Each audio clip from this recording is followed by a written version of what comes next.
फिल्मी किस्से बाय राकेश में आपका स्वागत है। आज फिल्म मेकर रमेश सिप्पी की बात करेंगे। रमेश सिप्पी का जन्म 23 जनवरी 1947 को कराची में हुआ। पूरा नाम रमेश गोपाल दास सिपाही मलानी। सिपाही मलानी को ही सिप्पी कहा जाता है। पिता का नाम गोपाल दास परमानंद सिपाही मलानी, जिन्हें हम सब फेमस प्रोड्यूसर जीपी सिप्पी के नाम से जानते हैं। जीपी सिप्पी ने जो सबसे पहली फिल्म प्रोड्यूस की थी वो थी सजा। देव आनंद, निम्मी, श्यामा डायरेक्टर थे फली मिस्त्री। फिल्म 1951 में आई। बचपन में रमेश सिप्पी ने सबसे पहले जिस फिल्म के सेट पर कदम रखा वो ये फिल्म थी। जीपी सिप्पी ने जो अगली फिल्म प्रोड्यूस की वो थी शहंशाह। कामिनी कौशल, रंजन, शकीला, डायरेक्टर अमिया चक्रवर्ती। इस फिल्म में रमेश सिप्पी ने एज चाइल्ड एक्टर अचला सचदेव के बेटे का रोल निभाया। रमेश बड़े होते गए तो अपने पिता की फिल्मों में प्रोडक्शन और डायरेक्शन सीखने लगे। जब वो इस काबिल हो गए कि फिल्म डायरेक्ट कर सकें तो पिता जीपी सिप्पी ने फिल्म प्रोड्यूस की अंदाज, और 24 साल के रमेश सिप्पी डायरेक्टर बन गए।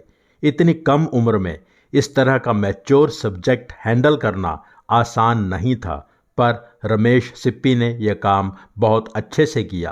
अंदाज हिट फिल्म साबित हुई। हालांकि ये भी कहा जाता है कि अंदाज शायद इतनी सफल ना हुई होती अगर उसमें राजेश खन्ना का गाना ना डाला गया होता, राजेश खन्ना का स्पेशल अपीयरेंस ना डाला होता। जो भी हुआ, अंदाज 1971 की चौथी सबसे बड़ी हिट फिल्म थी। अगली फिल्म बनाते समय रमेश सिप्पी ने सब्जेक्ट बिल्कुल अलग तरह का चुना, सीता और गीता। ये तो आप जानते ही हैं कि सीता और गीता राम और श्याम का ही एक रूप है। हेमा मालिनी श्योर नहीं थी कि वो इस तरह का काम कर पाएंगी। रमेश सिप्पी ने हेमा मालिनी को यकीन दिलाया और हेमा का एक अलग रूप दर्शकों के सामने रखा जो आने वाले कई सालों तक दर्शकों को पसंद आया। हेमा को इस फिल्म ने टॉप फीमेल स्टार बना दिया। सीता और गीता 1972 की सबसे बड़ी हिट थी और फिल्म आज भी उतनी ही पसंद की जाती है जितनी तब की गई। इसके बाद रमेश सिप्पी ने सोचा कि अब बड़े बजट की बड़े कैनवस पर कोई एडवेंचर या एक्शन फिल्म बनाई जाए। बहुत सब्जेक्ट पर सोचने के बाद जो फाइनल किया वो इतिहास ही बन गया। आने वाले समय में शोले के बारे में डिटेल में आपको कई एपिसोड्स इस चैनल पर मिलेंगे जिनमें ऐसी बातें होंगी जो बहुत कम लोग जानते हैं। शोले 1975 में रिलीज हुई। शोले हमारी फिल्म इंडस्ट्री में क्या जगह रखती है कुछ कहने की ज़रूरत ही नहीं। इसके बाद फिर रमेश सिप्पी कुछ बड़ा बनाना चाहते थे पर मॉडर्न स्टाइल में। कहा जाता है कि उनकी अगली फिल्म शान की कास्टिंग पहले अलग थी। मिस्टर सिप्पी शोले की कास्ट को रिपीट करना चाहते थे। संजीव कुमार वो रोल कर रहे थे जो शान में सुनील दत्त ने किया। संजीव ने कहा था कि ये कैरेक्टर तो इंटरवल से पहले ही मर जाता है। फिर रमेश सिप्पी ने संजीव कुमार को अब्दुल का रोल देना चाहा जो बाद में मजहर खान ने किया। संजीव कुमार को वो भी पसंद नहीं आया। फिर रमेश सिप्पी ने शाकाल का रोल देना चाहा जो बाद में कुलभूषण खरबंदा ने किया। संजीव कुमार को लगा कि रमेश सिप्पी मुझे कास्ट करने के लिए इतने एक्साइटेड नहीं हैं जितना होना चाहिए था। फाइनली संजीव कुमार ने फिल्म में काम करने से इनकार कर दिया। ये भी कहा जाता है कि उन दिनों संजीव कुमार को हार्ट अटैक आ गया था, इसलिए काम नहीं कर पाए। बाकी कास्ट थी सुनील दत्त, धर्मेंद्र, अमिताभ, विनोद खन्ना, हेमा, प्रवीण बाबी। विनोद खन्ना ओशो से जुड़ रहे थे, उन्होंने फिल्म छोड़ दी। धर्मेंद्र शोले की अपार सफलता के बाद भी ये महसूस कर रहे थे कि फिल्म के मेन कैरेक्टर तो संजीव कुमार ही थे, कहानी ठाकुर और गब्बर की थी। इस बार शान में धर्मेंद्र के रोल की क्या शेप निकल कर आएगी ये क्लियर नहीं हो पा रहा था। जो रोल अमिताभ ने बाद में किया वो पहले धर्मेंद्र करने वाले थे, मतलब विजय का रोल, और अमिताभ रवि का रोल करने वाले थे जो बाद में शशि कपूर ने किया।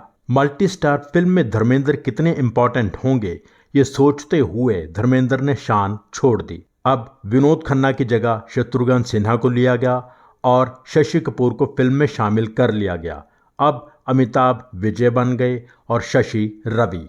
हेमा मालिनी अपनी होम प्रोडक्शन की फिल्म रमेश सिप्पी से डायरेक्ट करवाना चाहती थीं जिसके हीरो धर्मेंद्र थे। हेमा ने मिस्टर सिप्पी से कहा कि मैं आपकी फिल्म शान में काम करूंगी ही, भले ही धर्मजी फिल्म छोड़ गए हैं। पर शशि कपूर रमेश सिप्पी से कहते रहे कि हेमा फिल्म छोड़ना चाहती है। फाइनली हेमा भी फिल्म से बाहर हो गईं। हेमा की जगह कोई बड़ी हीरोइन मिल नहीं रही थी तो बिंदिया गोस्वामी को फाइनल कर लिया गया। शत्रु सेट पर देर से आते थे, ये बात रमेश सिप्पी को बिल्कुल पसंद नहीं आ रही थी। रमेश सिप्पी ने अपने पिता जीपी सिप्पी, सलीम खान और जावेद अख्तर से कहा कि शत्रु को फिल्म से निकाला जाए।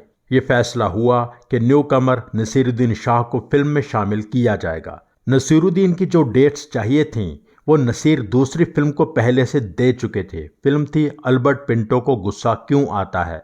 जावेद अख्तर ने नसीर से कहा कि वो फिल्म छोड़ दो और शान साइन कर लो। नसीर नाराज हो गए और उन्होंने बाद में कहा था कि शान फिल्म का यूनिट मुझे दूसरे प्रोड्यूसर से बेईमानी करना सिखा रहा था। फिर शत्रु और रमेश सिप्पी ने बैठकर बात की और शत्रु ने कोऑपरेट करना शुरू कर दिया। प्रवीण बाबी को क्या प्रॉब्लम हुई वो आप इस एपिसोड में देख सकते हैं। शान का स्क्रीन प्ले जब तैयार हो गया, डायलॉग्स लिखने शुरू करने थे तो जावेद अख्तर ने जीपी सिप्पी और रमेश सिप्पी से कहा कि आप कोई छोटे बजट की लव स्टोरी बनाइए नए कलाकारों को लेकर। आप ये फिल्म बनाओगे तो इसका सीधा सीधा कंपैरिजन शोले से होगा। ये बात फिल्म को नुकसान पहुंचा सकती है, पर वो लोग शान ही बनाना चाहते थे। रिसेंटली एक टीवी शो में जावेद अख्तर ने ये बात बताई थी। शान बनी, रिलीज हुई और उम्मीदों पर पूरी नहीं उतर सकी। कलेक्शन के मामले में शान 1980 की टॉप फिल्मों में 5वें नंबर पर थी, पर वर्डिक्ट था बिलो एवरेज। सलीम खान ने कहा था कि फिल्म में बहुत कमियां थीं, फिल्म ऑडियंस को इमोशनली कनेक्ट नहीं कर पाई। इसके बाद रमेश सिप्पी ने हिंदुस्तान के 2 बेस्ट एक्टर्स को लेकर फिल्म बनाई, शक्ति। हालांकि शान और शक्ति एक साथ ही शुरू होनी थी, पर रमेश पहले शान कंप्लीट करना चाहते थे। शक्ति बहुत अच्छी बनी हुई फिल्म है। दिलीप कुमार और अमिताभ को एक साथ पर्दे पर देखना, उनके एक्सप्रेशंस, उनका बोलना, उनका ना बोलना, हर चीज़ शानदार है। असल में ये फिल्म एक्टर्स के लिए एक स्कूल की तरह है। अनफॉर्चुनेटली फिल्म उतनी बड़ी हिट नहीं हुई जितनी उम्मीद थी। फिल्म 1982 की टॉप फिल्मों में 8वें नंबर पर थी, एवरेज थी।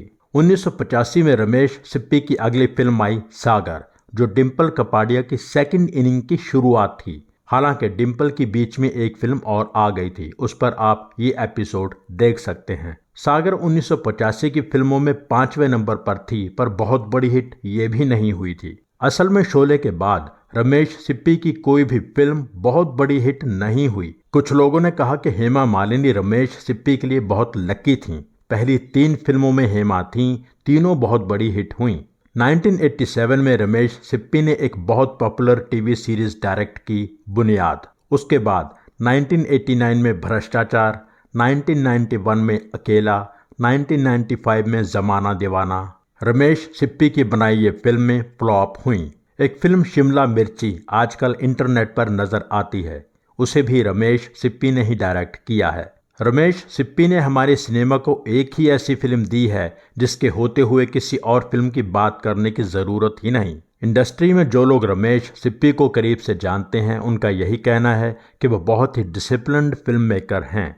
बिना प्लानिंग के उन्होंने कभी कुछ शूट नहीं किया। हर चीज़ ऑन पेपर हमेशा तैयार होती थी। वो सेट पर कभी कंफ्यूज नहीं होते थे। रमेश सिप्पी की पहली शादी गीता से हुई और 3 बच्चे हुए। बेटे रोहन सिप्पी फिल्म डायरेक्टर हैं। रमेश सिप्पी की दूसरी शादी एक्ट्रेस किरण जुनेजा से 1991 में हुई। 2013 में रमेश सिप्पी को पद्मश्री अवार्ड मिला। रमेश सिप्पी के बारे में इस खास एपिसोड को यहीं पूरा करते हैं। एपिसोड कैसा लगा ज़रूर लिखिए, शेयर कीजिए, लाइक ज़रूर कीजिए। Thank you so much.